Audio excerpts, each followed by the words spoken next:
get the word out and spread the knowledge through the community. That's what this is for. And what an amount of talent that I've seen so far. Oh, I also, before I forget, we're a little ahead of schedule, so I could take a little bit of time here.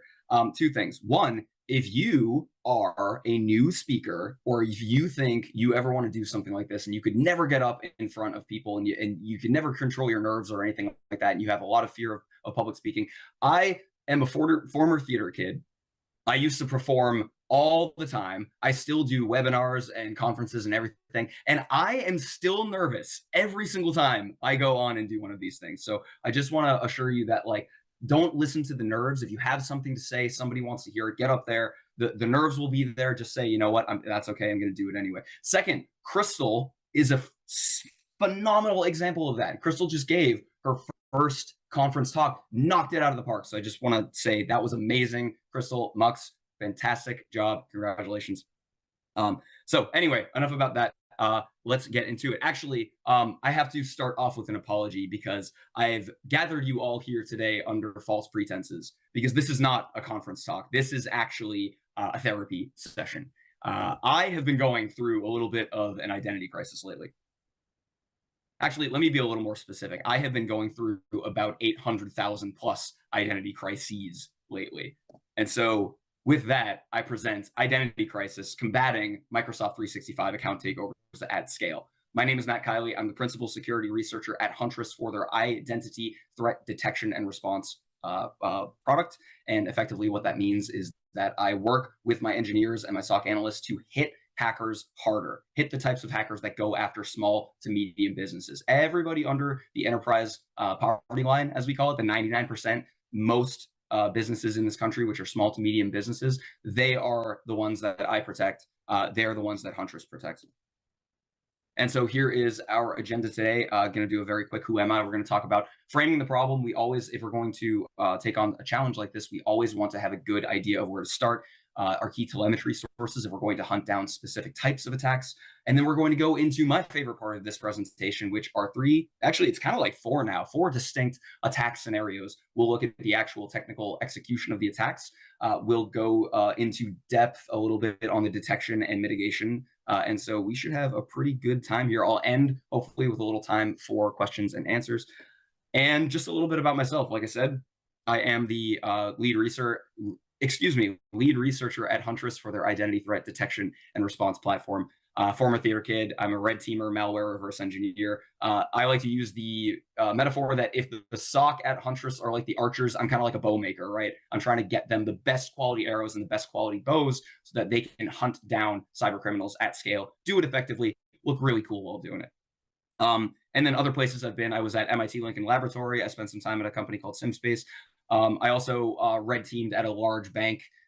So I come from kind of training and red teaming in the Fortune 500, like the big enterprises, almost the antithesis of the kinds of companies that I work for now. Hiked the AT last year as a sabbatical, and I'm also a cat dad. I got two little cats, Cosmo and Kiki. I'm also monitoring the conference chat in the Discord. So if you got a comment, if you got a question, hit me up, let me know. And without further ado, let's kick it. First up, I want to start and level set correctly because, like I said earlier, the amount of red team offensive and aspiring offensive talent in this conference and in this chat right now is absolutely absurd. It's ridiculous. We got to talk from Sean Metcalf earlier. One of those names that, like, when I was like an aspiring offensive researcher, you see Sean's name over and over again. So what I want to start by is saying that this is James Bond. No, I'm sorry. Hold on. Wait. This is James Bond. No, that's actually also wrong. I'm sorry. This is James Bond. This is James Bond. James Bond is one of the greatest spies that never existed. If there is a mission that has been assigned to him, he will find a way to do it and look really cool while doing it. And I want to start off by saying that the adversaries of the small to medium business are not James Bond. That is the good news. We do not generally, in the SMB space, fight the higher level sophisticated threat actors that I emulated when I was a red teamer at big banks in the Fortune 500. So that is the good news. In the small to medium business, the customer that Huntress protects, we are not usually fighting James Bond. Here is the bad news. They're not James Bond because they don't have to be. the level of sophistication and tradecraft employed by the types of cybercriminals that go after the little guy, the small to medium businesses, is usually, actually, I'll let my SOC lead, the SOC manager for the UK team at Huntress, I'll actually let him speak about it because he put it really eloquently in one of our blog posts. This was about slash and grab, the Screen Connect vulnerability, but I think it applies to lots of different scenarios in the SMB. Most of the tradecraft we documented here isn't novel, original, or outstanding. Cybercriminals are rarely sophisticated, and the InfoSec community can beat them together. Remember, when we're talking about the type of cybercriminals that go after the small to medium business, this rings true. And I want to keep this in mind because to adjust our expectation of what tradecraft we might be likely to see in the small to medium business will also adjust our level of response and strategies when it comes to fighting certain types of tactics, techniques, and procedures. So think less James Bond and think more like a car criminal, like somebody going through a parking garage at night, checking door handles and looking to see if any of them are open so they can reach in and grab any number of things, maybe your radio or maybe your coat or something like that, right? So we're not usually really fighting James Bond. We're really fighting kind of these low sophistication 2-bit criminals. But there's a trade-off in the small to medium business as well. And that means because the level of risk acceptance in something like the big banks and the Fortune 500, there's a certain level of risk tolerance or risk acceptance where the big banks can say, you know, if we get hit by a ransomware event, or if we get hit by a business email compromise and financial fraud transaction, we'll come back from that. I mean, that's not super bad. It's not great, but we can kind of throw money at the problem. My customers don't get to say that, right? These are small. This is your donut shop on Main Street. This is like an auto body repair shop. They're serviced by managed service providers that are local to their community, but the actual end result of something like a business email compromise attack is really that they probably won't come back from it. The DBIR, the report on the DBIR says that a single financial transaction from a business email compromise can cost a small business anywhere between $250 and several hundreds of thousands of dollars. And there's such a range there because a cyber criminal might get very lucky and be able to reroute a financial transaction that had a significant amount of money attached to it, right? $250, that's like a dinner at Red Lobster, rest in peace. But several hundreds of thousands of dollars, that could be like payroll for a small business, right? And then they won't be able to pay their employees, and that's game over. So I just want to level set here and say that the types of strategies and the types of things that we see in the small to medium business, the way that we have to think about fighting cyber criminals in the SMB is very, very different. The threat model is very different from something that the phenomenal red team talent in this Discord and in this conference may be familiar with. And that was an adjustment that I had to go through too, right? So come along with me. Let me bring you into the SMB world and how we fight cyber criminals. But let's start by framing the problem.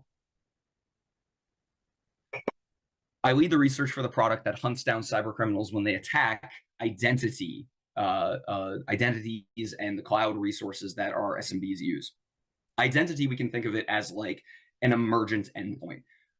Some of us in the call maybe remember like way back when, right around the time that cybersecurity kind of started coming online, people said, oh, you know what, this cybersecurity thing's an easy problem to solve. If you harden your firewall, your perimeter firewall, nothing will get into your perimeter, you'll be fine.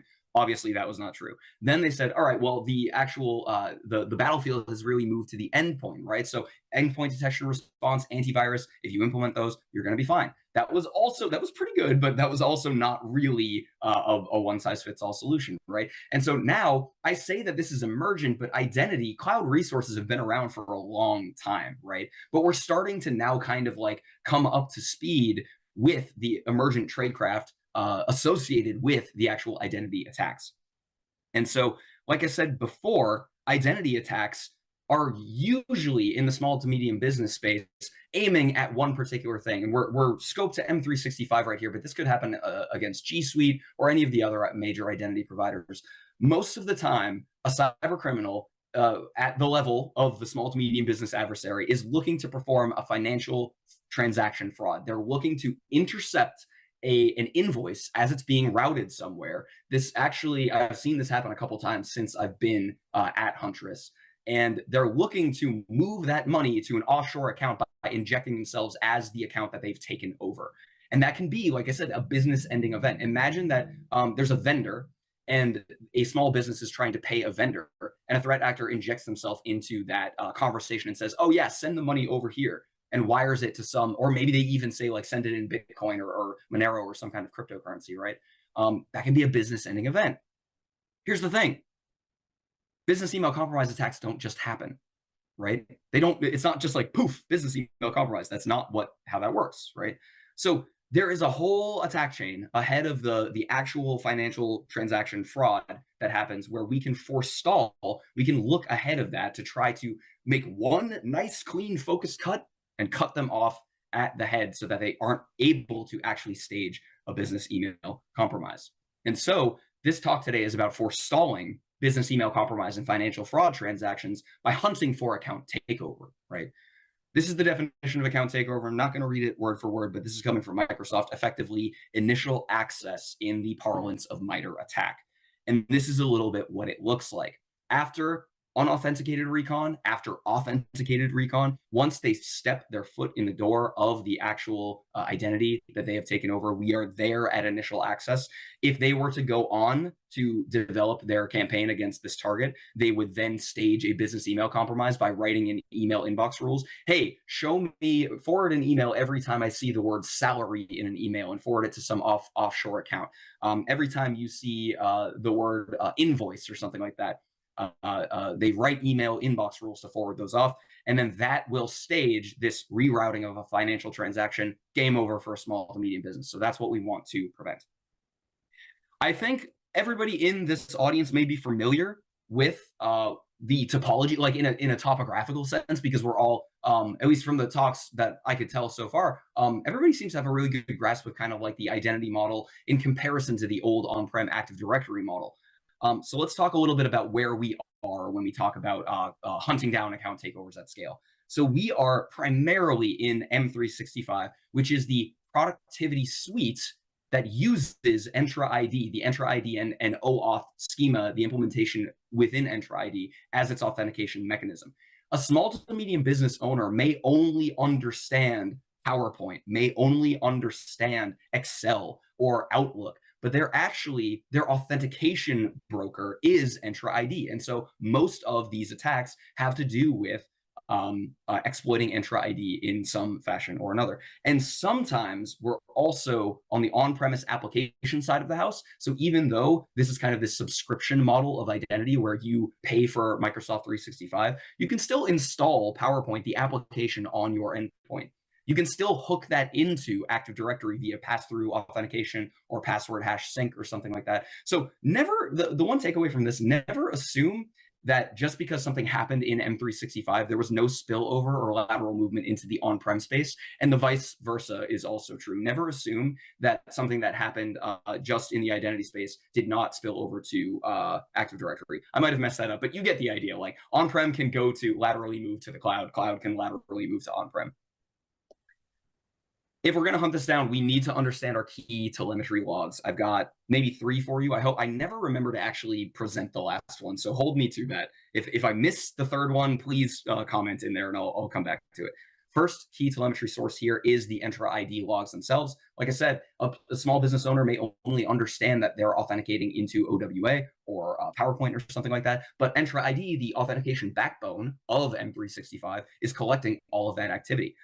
I do not get, as an identity researcher, I do not get the same level of fidelity in telemetry that my EDR counterparts get, and I'm super jealous of them for that.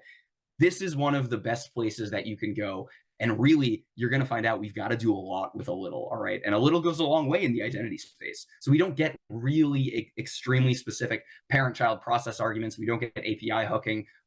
We don't get like arguments to command line invocation or anything like that. But we do get, we can kind of make our own luck. We can make our own context. We'll revisit that here in a moment. So go to Entra ID, go to the sign-in logs and the audit logs. There's the user sign-ins, the interactive, the non-interactive, and the service principal sign-ins are where I would recommend to go.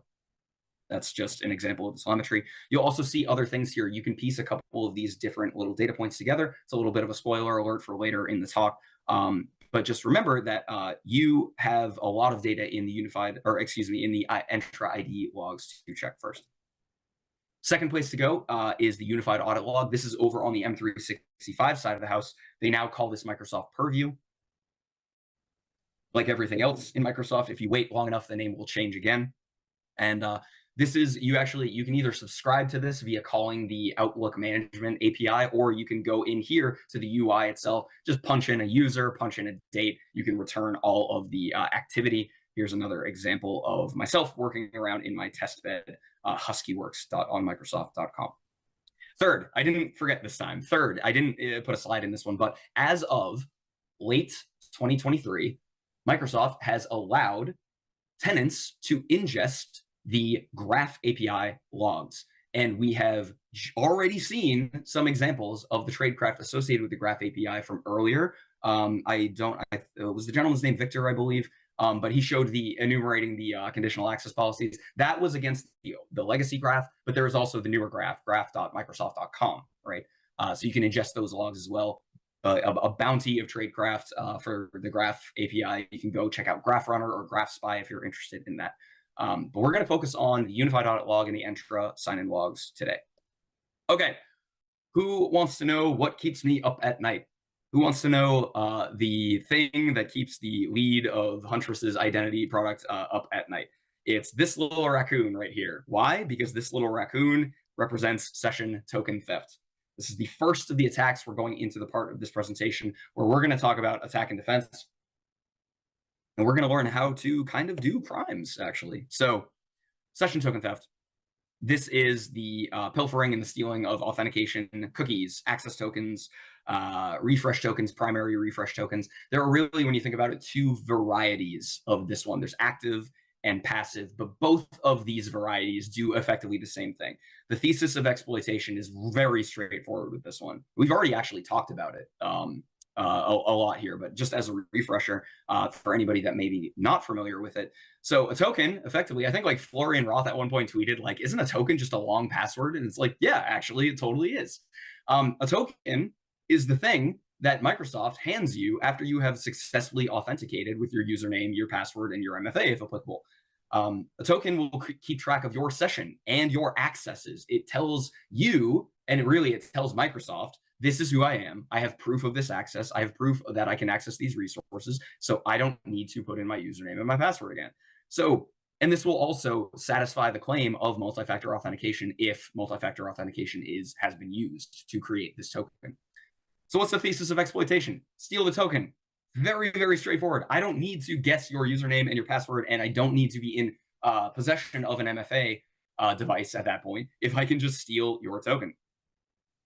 Not all tokens are really created equally, though, and that's the thing. In the implementation of OAuth inside of Entra ID, there are a couple of different tokens that vary in their utility to attackers. Let's put it to you that way.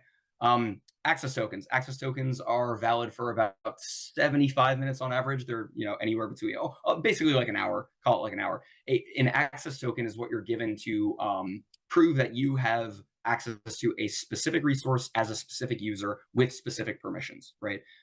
You'll be able to find these in browser cookies, in browser memory, in the Office application memory. If you have like a C2 agent on the endpoint, you can scrape through the Office application. Mr. Docs has some really cool research about that one in particular. Value to an attacker for an access token, pretty good. I would say it gives you access to one given resource as a given user for a specific amount of time. That's all you need to stage a business email compromise. If you get lucky, if you manage to find an access token, and you can quickly stage a business email compromise based on that, congratulations. However, an access token will expire eventually. And for that, we also have refresh tokens. Refresh tokens, like an access token printer, essentially. Microsoft's implementation of OAuth is very interesting. They make very opinionated decisions based on what access tokens you can get based on your client ID. However, with the use of a refresh token, you can go back to Microsoft and say, hello, I have a refresh token that's scoped for the Graph API for these particular permissions, and I'm using Microsoft Office as the client, but I want something that's good for Microsoft Outlook. Can I have that? This is known as family of client IDs. You can, too long didn't read, you can exchange a refresh token in one resource and permission scope and get another for a totally different resource and totally different permission scope. Thanks, Microsoft. Awesome job with that one. So the value to attackers in that case, really high. You've got persistent access. With a family of client IDs, you can move across resources. You get your hands on an access token, or excuse me, if you get your hands on a refresh token, you're looking pretty good as an attacker. However, there's the king, the Mac Daddy of tokens in the Entra ID and OAuth implementation by Microsoft, which is the primary refresh token. Valid for 14 days, but it renews automatically. Effectively, that's infinite access. This is your single sign-on token. Generally, this is installed when you enroll your device in Microsoft Intune and join it to Azure, right? So you have your endpoint, you enroll it in your tenant, and a key pair is generated, and the PRT is made as a result of that key pair exchange. Or you can fish for these too, and that's news to me. Dirkion just put out, well, I don't think he just put it out, but it's relatively new to myself. He just put out a blog about this. So if you can get your hands on a primary refresh token, you are effectively that user, full stop. But the two that we're going to focus on today are these two, ESTS auth and ESTS auth persistent. And these are the ones that we see the most often abused in the small to medium business, because these are the ones that end up in your browser. So your browser will cache this as a cookie, and then you don't have to keep authenticating into Microsoft 365. You can just present that authentication cookie.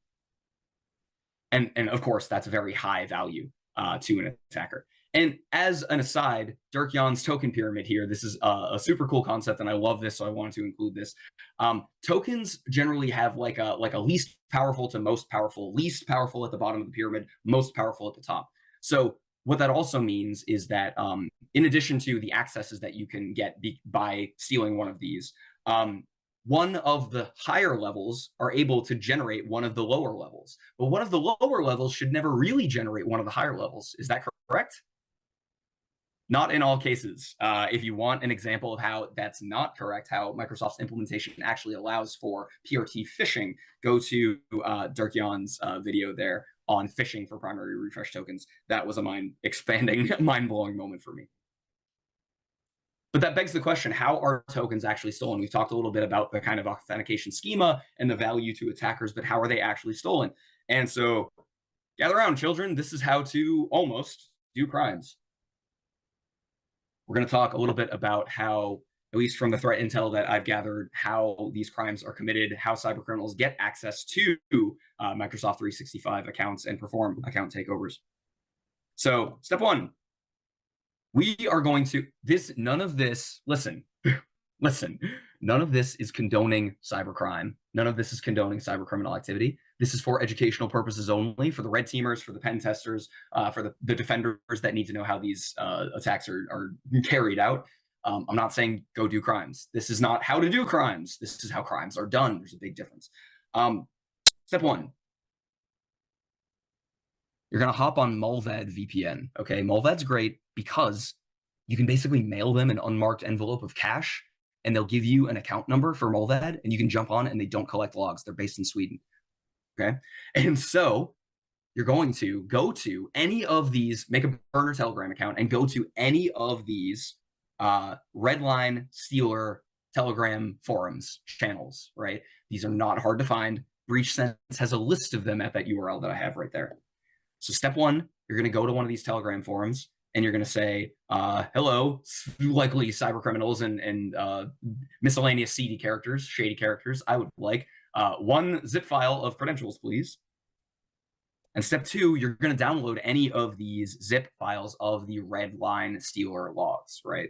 This is like a massive scraped file system. When somebody installs the Redline Stealer by accident, it'll go through and scrape their file system, and then it will post all of that authentication material up to a Telegram bot. And this is not limited just to M365 credential material, but that often, because of the ubiquity of Microsoft 365, that's what we see most often. And by the way, this is a den of thieves. You're dealing with actual criminals at this point, so like, just a warning. And step three, you're going to take that zip file, you're going to unzip it, you're going to plain text search for ESTS auth or ESTS auth persistent or on Microsoft.com or login.microsoftonline.com or EYJ0, that happens to be the prefix of the token, the JWT that's used for bearer tokens for M365 and the Graph API. And this is what that looks like, right? And I blurred this out because this is actual authentication material that was stolen from somebody, right? Now, these logs are from October of 2022, so that token is useless now. It'd still be kind of irresponsible as a practitioner if I showed that completely. But the last step here is no longer how to almost do crimes. This is how crimes are actually done, right? If you inject that ESTS auth or ESTS auth persistent cookie and it's valid, that's effectively a refresh token, right? And what that will do is when you hit refresh on your browser sitting at office.com, it will look at that cookie. It will say, oh, that's whatever user. That's their identity. Hey, welcome. Come on in. That is how crimes are actually done. So don't do that. But now we understand. Now we understand how to how these crimes are committed. So now we can understand how to combat them at scale, right? That's passive session token theft. That is dumpster diving, right? So imagine that you're kind of just pilfering as the threat actor. You're pilfering around different areas and trying to find like, you know, a hit. You might get lucky, you might not. What if you need something a little more targeted? That's when active session token theft comes into play. That's like pickpocketing, right? So instead of just hoping to get lucky on a token that's out there somewhere, not really caring about your victim, who your victim is, what they have access to, you're looking to make a quick buck at that point. This one's a little more targeted. This assumes some kind of interaction with the user. And that is where we know him, we love him. It's Evil Jinx. Yes, Evil Jinx, I did miss you. I always miss you, Evil Jinx. This is where we start to talk about things like adversary in the middle, Evil Jinx and friends, transparent proxy. I think probably everybody in here is familiar with this kind of attack chain. I'm going to do a diagram of it, but effectively you're coercing a user into logging into your infrastructure and performing a legitimate authentication and passing that credential activity through a transparent proxy, which you as the attacker can just look into, grab the session token, and then inject it into your browser. Detection strategy for this one. Oh, two interesting things that we've kind of learned at Huntress from this one. One, this isn't necessarily session theft exactly. If the interaction is proxied all the way through, then that means that there was only one authentication, and the resulting session that gets produced as a result of this authentication actually just goes to Evil Jinx. And if you don't kick the user back to office.com and hand them back the token, if you completely proxy all their activity from that point out, that's actually not a session theft. That's really more of like a it's like you've completely just proxied their session all the way through, right? But if you perform this attack and then you kick the user back and hand them the token that you have also stolen, if there are now 2 copies of that token, that is actually session theft, because you have taken a session that was actually the user's, you've given them a copy of it, but you've kept a copy for yourself. Interesting little thing, because that has implications on what we hunt for in the telemetry for that one. What we look for this one, specific for Evil Jinx, as an aside, the phishing as a service platforms right now are so hot right now, and Naked Pages specifically is on the up and up in the SMB. All that is to say, Evil Jinx is maybe the most what we're all familiar with, but there are lots of different ways that adversary in the middle can you can launch an AITM attack. So what we're looking for there are interactive logins, which is the client application of Office Home, that come from like data center infrastructure or proxies or VPNs, very rarely from an actual location.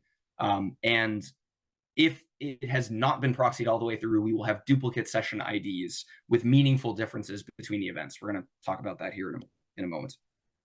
I think we're all familiar with this. I think I'm going to just speed through this one. This is what it generally looks like when you authenticate normally, right? Username, password, MFA. You get a token back from Microsoft. You present your token to Microsoft. You log right in. But the adversary at this point might have username and password. Both of those might be easily available via OSINT. They may be easily available from breaches. You're using the same passwords across all things. But MFA is so important because unless you have that MFA code as the adversary, you can't actually get in. So what do? You stand up your own Evil Jinx server and you send some kind of email to the victim and you say, you've got to log in right now. There is something crazy going on with your account. Please log in at this link.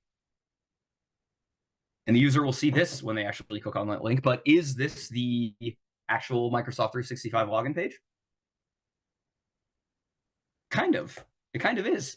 Because the transaction, the authentication broker, is actually going to Microsoft 365, but it's going through Evil Jinx to actually complete. And so what happens is username and password go in, Evil Jinx forwards it right along. MFA comes back, Evil Jinx turns around and says, do you have an MFA code? User says, here's my MFA code.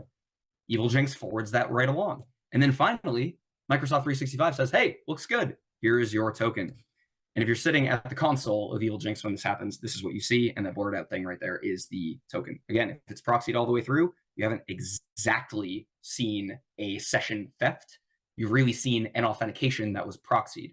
But if they kick the user back to Office 365 and hand the token back, you will see 2 tokens in use with the same session ID, but there will be interesting little differences. Very, very quickly, we found another variant of this, which was HTML smuggling plus adversary in the middle tradecraft. Transparent proxy by way of HTML smuggling.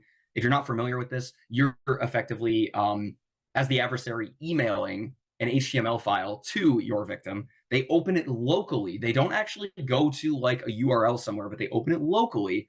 And at that point, an iframe gets pulled from the adversary's infrastructure and injected right onto the page. And so this is what the user will see when they actually authenticate, right? So the HTML smuggling will dynamically reassemble the login page, the transparently proxied login page of M365 in that case. Super interesting. We hadn't really seen that before. This is not exactly new tradecraft, but it is, there's been a resurgence of this from the phishing as a service frameworks. There's been a resurgence of this in the small to medium business. So I thought I'd call it out. And if at this point, you're saying, okay, well, that's terrible. I don't think I want to do this job anymore because there's all this awesome, interesting tradecraft and technology, and us as defenders, we're pretty much hosed, right? That it would be very easy. I'm a former red teamer. It'd be easy for me at this point to say like, hey, defense, not really my thing. You know, I'm going to walk away from this, whatever. That's not how I work. That's not how Huntress works.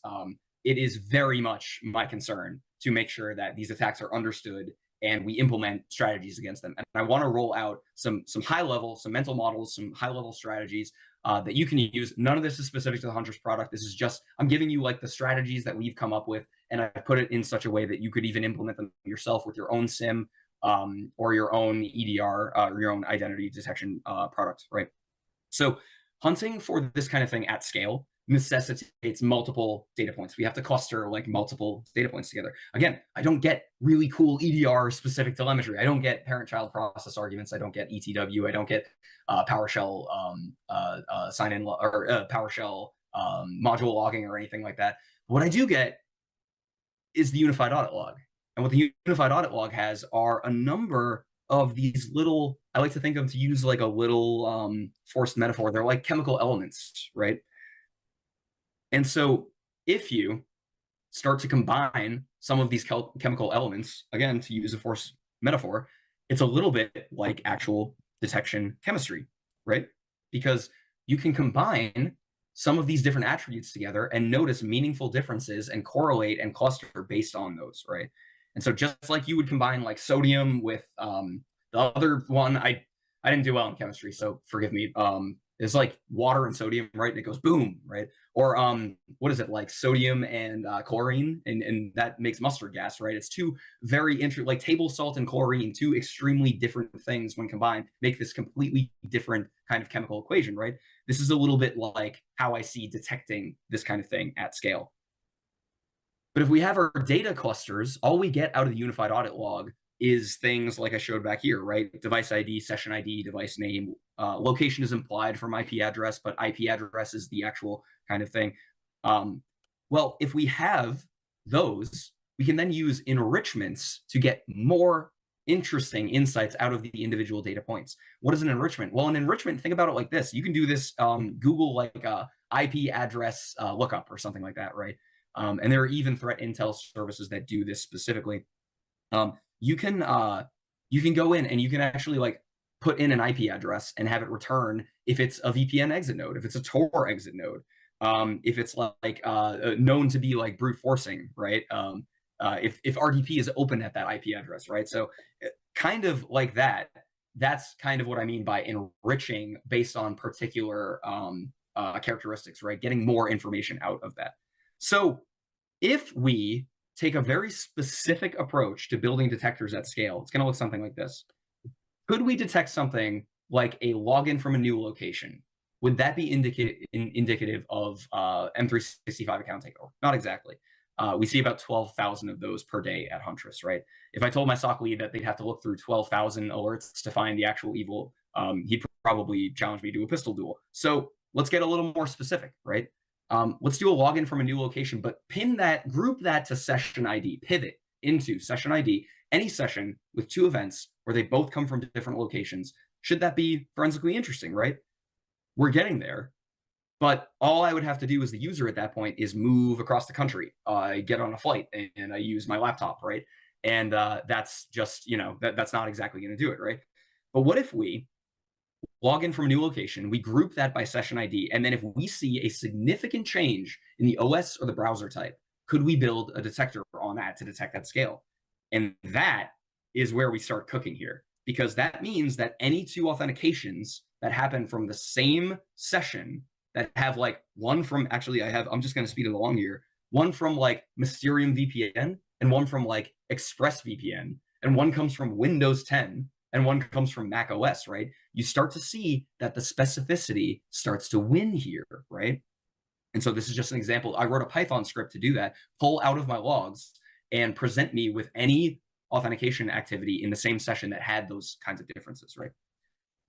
When it comes to identities without MFA, we're really in the hurt locker here, unfortunately. Credential theft is the effective attack against that. Sadly, the MFA adoption rates in the small to medium business are not high, unfortunately. Generally, what we're looking for when we try to find if you're not using MFA, you're such an easy target in the SMB. And so many people, so many small to medium business owners do not want to use MFA. It just kills me. So what we're looking for here are from the unified audit log, the user logged in event action, but also more specifically the request type of login. That is an interactive login that did not use MFA. And at this point, if it comes from a device that is not Intune compliant and managed, that's also interesting. Not a smoking gun, big assumption there. But if it's not a device that is compliant and managed, forensically interesting. If it comes from a new location that we've never seen before for this identity, or it comes from a VPN that they've never used before. I mean, you know that by enrichments, by the if we look up that IP address and find that it's a hide my ass VPN exit node or something, or Tor or something, right? We see this about 1,600 times a week in the last 7 days. I looked up the stats today. So that's the little breakdown on credential theft, right? We're moving it along. I'm trying to stay ahead of the game here. We're going to talk about two other types of attacks here, kind of speed through them. OAuth consent grant attacks. This is a very interesting, very reliable method of initial access and persistence. It assumes phishing and social engineering. You're actually interacting as the attacker with the victim in that case. You create an application, like an enterprise application. Remember, Victor showed us what was it? Don't tell me, the PowerShell module, right? You can install that as an enterprise application, or something like EM Client, or something like the Graph Explorer, the Graph API. All those are enterprise applications, right? And you, as an attacker, can build one of these, and you can set up permissions that are useful to you in initial access and in persistence, right? And there's a lot of customizability here as the attacker. I can set up delegated permissions, so I can set it up so that this particular application has one identity's accesses. Or if I really am going for like a big payday here, I can use application permissions. And if an admin, or sometimes even a user, installs this in the tenant, then I have access to everybody's identities for that permission scope, right? And so what we're going to do, I'm actually just going to show you. I think it's better to just demonstrate this one. So the user, let's all put ourselves in the user's hat perspective right here. They are going to see an email that says, hey, this is from IT. Install this application. You just got to click the link and click consent, and don't ask too many questions, right? And the user might, at this point, maybe they've taken some kind of security awareness training, and they say, I've been taught to look for, weird.wacky.evil.site.com.co.uk or whatever, but this one's coming from login.microsoft.com. Should be totally fine, right? What they don't notice here is that there's two details. There's a redirection URL, and there's a set of permissions, right? And what this is doing, once they click accept, which we've all seen this one, right?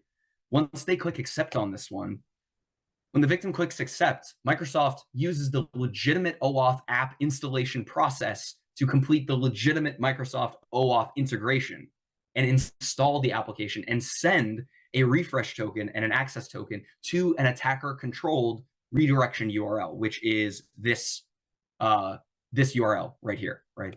And if you're sitting at the console when that happens, like I was during a red team op recently, this is what happens. You can see the access token and the refresh token, right?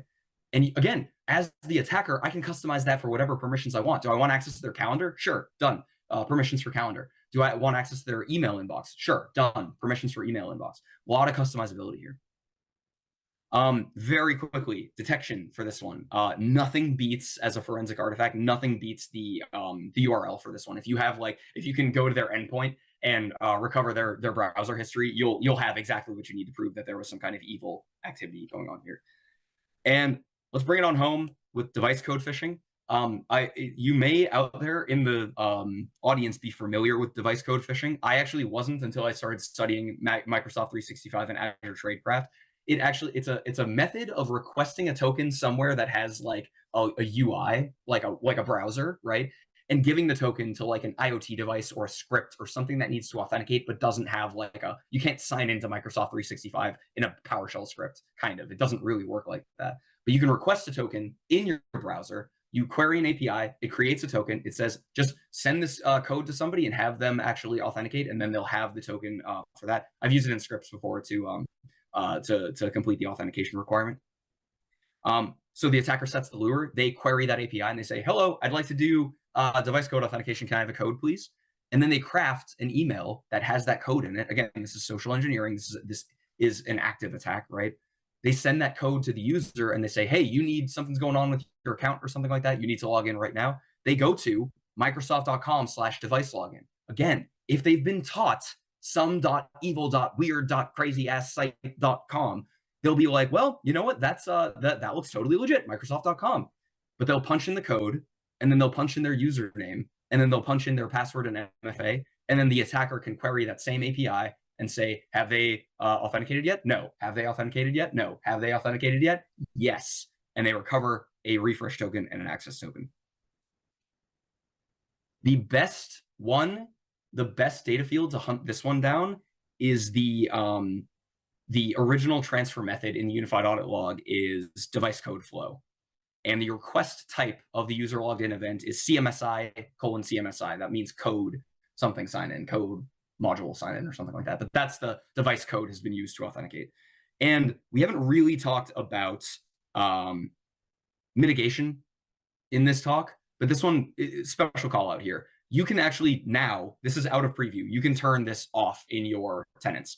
And if through this whole thing you were saying, I've never even heard of this and I know none of my users would actually use this, turn this off. This is a very niche, very specific piece of utility for one very specific type of interaction that your dry cleaner administrative assistant's not going to be using device code flow, right? Just like they wouldn't be using PowerShell.exe, probably, right? Just disable it.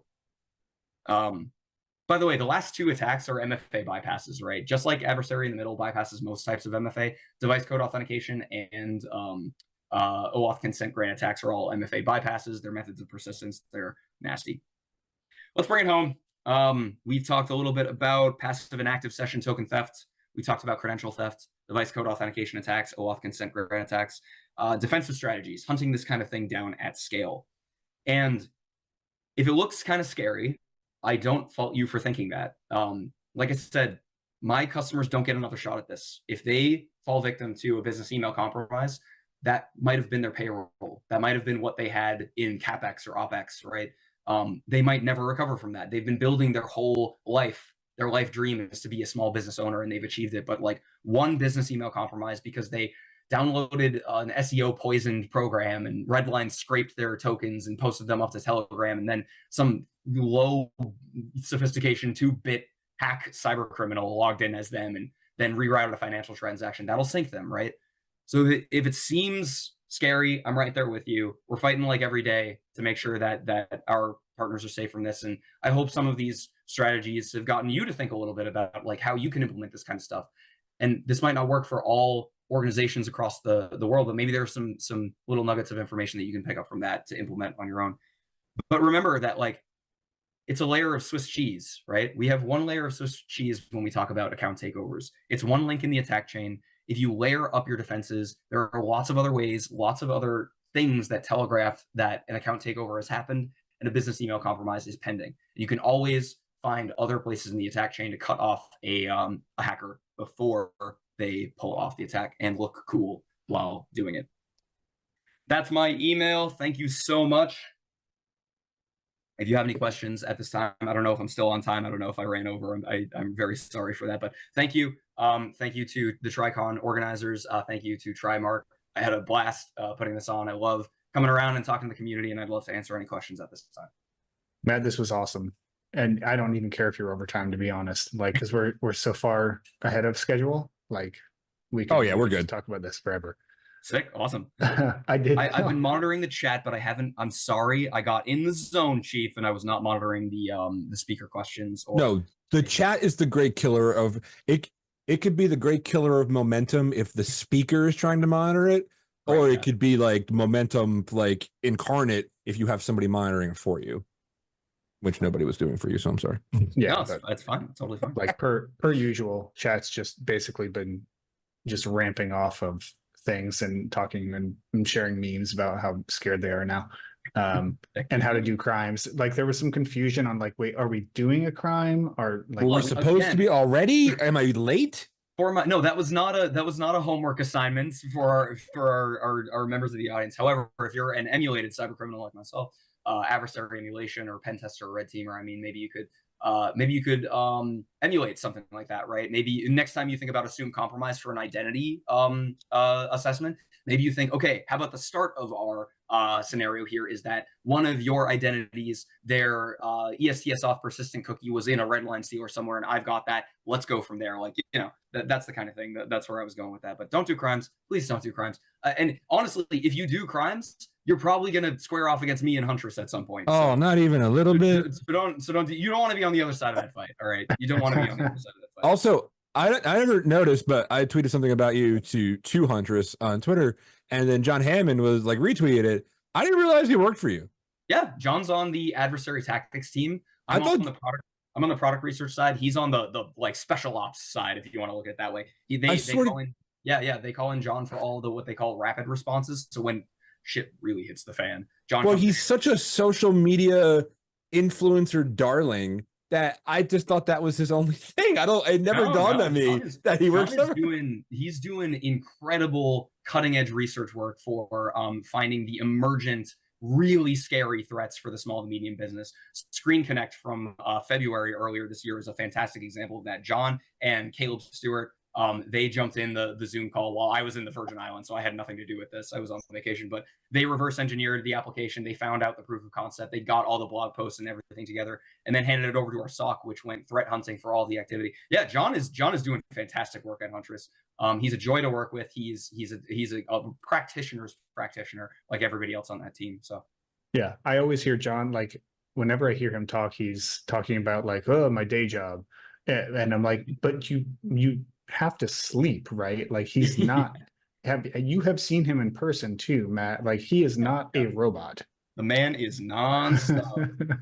Like, John Hammond's actually my sleep paralysis demon. Like, the dude's just everywhere. Like, he comes in, he's very friendly too. Like, I can't move or anything. He's like, hey man, let's talk about adversarial tactics while you're laying there. I did see one question from Lemon on a Pair. How effective are mitigations like device-bound tokens, compliant device conditional access policies? So the homework for you for that one is to look up the primary refresh token phishing blog and video by Dorkion. So that is its own threat model. So that aside, token binding is really effective. However, you need a TPM for it, and the SMB is not known for using up-to-date devices, so that's like a big problem. Second, you would be amazed. Think of like your average organization's shadow IT problem and multiply that by a million, and that is the sprawl of shadow IT in the small businesses. It's all shadow IT. It's like a laptop that somebody bought at Walmart in 2008, and they're running their company's web server on it effectively. So token binding is extremely effective at stopping token theft attacks when the cryptographic material is available to bind tokens, right? It just isn't always. And so kind of like what I said about assuming about compliant and managed devices being kind of like a filter for this detection criteria. That's kind of one of those things where it's like you got to make an assumption. Most of the SMB isn't using MFA in the first place. Do you really think they're going to be using like the latest, greatest TPM enabled, cryptographically enabled token binding device? I'd like to see it rolled out more. I don't have high hopes for it, unfortunately. Question in Zoom: why would UAL show CMSI/CMSI, but the sign-on logs do not reference device code flow? Why would the You can read it. CSI It's in the Q&A in Yeah. the Zoom. Okay, let me I go did back. not do it justice. No, that's Clearly, this is not my technical expertise area. I'll go back to the this one right here. So CMSI is the extended property request type. So if we go back to well, the unified audit log one is like way back there, but like at the beginning of the presentation, I had an example of the unified audit log. The extended property request type is code sign in, CMSI. The unified audit log will then show, or excuse me, the Entra ID sign-in logs will show MFA requirement was satisfied by the claimant token for device code authentication, and the original transfer method here was device code flow. The request type in the extended properties is a shorthand for this original transfer method of device code flow. So that's like the stand-in for that one. Does that answer your question, or am I totally off base? He'll probably answer back. And then somebody below him said, "I believed that is any prompt for check my sign-in." Yeah. So that's the code flow uses that as the request property. So if you have CMSI and you look in the Entra ID sign-in logs and see device code flow for the original transfer method, you've got a device code authentication sign-in. At least it may be an attack, it may be not, but that's at least forensically interesting. How certificate-based authentication is how is certificate-based authentication effective against these type of attacks? Well, it's effectively the same thing we were just talking about with cryptographic secured tokens. You would need to recover the cert to be able to pull off one of those attacks. And so if you don't have the public key and private key, the cert that's used to actually sign a PRT or sign an access token, then you won't be able to inject yourself into that. Again, it has its own threat model, though, because if you maliciously join a device and enroll that in your in the target tenant, then the target tenant will set you up with a certificate, right? So it's just got its own kind of threat model. But yes, certs do what certs do. They prove integrity. They prove that proof of possession, and they're hard to kind of inject yourself into if you don't actually have a copy of the certificate. So Matt, I wanted to branch off of that a little bit too, and this may get a little bit more enterprisey, but we've heard, or like what I tend to see in a lot of the assessments that I do is I see a lot of conditional access policies that are created that essentially state if you're on a compliant device or a hybrid joined device, they don't require MFA, or they'll say if you're coming from a trusted location, then don't require MFA. And like I feel like I sometimes struggle in explaining that to customers, to say that these are different attack vectors. Like yes, you're somewhat more secure if you're on that, but it's like a yes and type answer. Do you have a better answer that you'd like to give for that sort of thing? Yeah, absolutely. So that is effectively, and I hate this term. I absolutely hate this term, but that is effectively an implementation against what we would understand as zero trust, right? So in other words, you, by saying that well, authentication, something you know, something you are, something you have, or kind of somewhere you are, would be kind of an example of what you're talking about here, is that from this device, or maybe from this office location behind this IP, behind this NATed IP where everybody in the office is, well, we generally understand that if it's coming from a compliant and managed device, and it's on this network, or it's on this VPN, or it's on this overlay network, well, that's probably somebody would have to like be there in the building with the laptop. And in that case, we're probably good to not use MFA. But I would say that in response, you better get those conditional access policies perfect, like pixel perfect, because Malvad VPN, all it takes is a click to relocate your exit node to somewhere else that's closer to within the state or within the city or within the IP block or something like that. And if your conditional access policy at that point is a little too permissive, then you're one Mullvad VPN exit node rotation away from an account takeover. And at that point, there's no requirement for MFA for the attacker. So it just, you're, it's moving risk around, essentially. It's not really mitigating risk. It's not really accepting risk. It's kind of transferring / moving risk around. I would say it's a little dangerous. I would say implement MFA everywhere. I'd MFA my toaster if I could. But I'd put MFA on everything if I could. But yeah. Well, even if it was a toaster, it's probably only able to do like voice-based authentication at that point, right? Like, yeah. Right. Some voice UR. That's a new authentication type. That's the new toaster, ladies and gentlemen. No, Matt, this was so we were talking backstage a little bit, and I'm like, you guys got to shut up and stop talking because I'm listening to Matt right now. We are ready. Are you guys in the middle of a question or anything? No, I think we got the questions. Matt, Absolutely. thank you so much again. Like, people are just raving about you in Discord. So I appreciate it. I'll be around in the Discord. TriMark Vision is the next evolution in the identification of security issues across all your Active Directory environments. The TriMark Risk Score is based on real-world expertise of TriMark's industry-leading Active Directory and Microsoft Cloud security experts. Most importantly, TriMark Vision helps you to answer the questions facing your Active Directory security posture today, such as what risk do I have in my environment?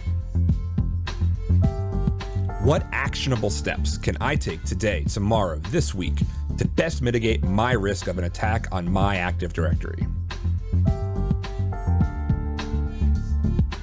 What should I be most concerned about within my Active Directory forest where it concerns potential attack vectors?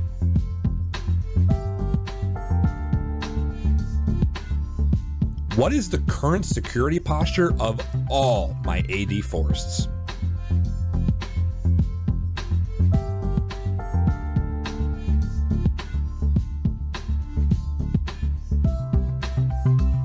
TriMark Vision, visibility at the speed of operations.